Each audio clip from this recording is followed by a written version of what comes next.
Mmere ye wafulufiga amagezi g'okulunda enjuki n'amuwa akadagala akafu kalina okwesiga agende mu njuki ezimuluma so obuzibu buli awo oli yalagirira munne naye n'atamumalirayo omuntu enjuki ozirunda otya bakazi dadi bali abakazi omu yampa $5 omulala nampa $600 omukunja abadde ayimba naye nga sente ze bazimufuwa naye nga mutwe azibala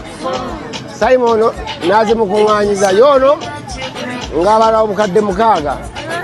Simon amugamba waliwo $5,000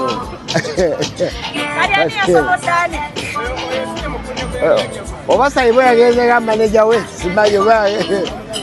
simanyi naye bajja kwesootinga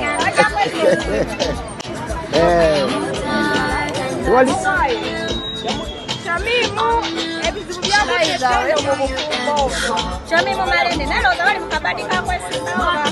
yandala olwate namala nereini mwate simaye motoka omusajja yazimba biri ku social media anti social media naye ebeerako obulimba bungi tutokoza nti baawukanye naye ng'ate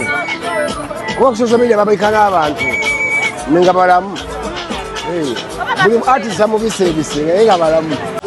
namwana oyo byakola ku social media obyagala obyagala byakola ku social media ate eddoboozi ly'abantu eddoboozi lya Katonda kati babanga abantu babyagala Katonda Katonda aba asazeewo yali akulaze ku muko yenna yamundaga ku social media mutabani wa Chris Brown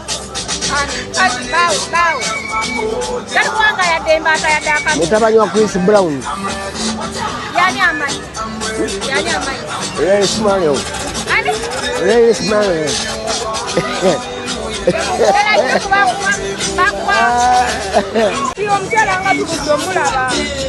walaba nga mubalaze nga njaguza emyaka 25 wandaba nga njaguza emyaka 25 mu comedy ne mubalaga kati oli oyo ali mu kiti kikye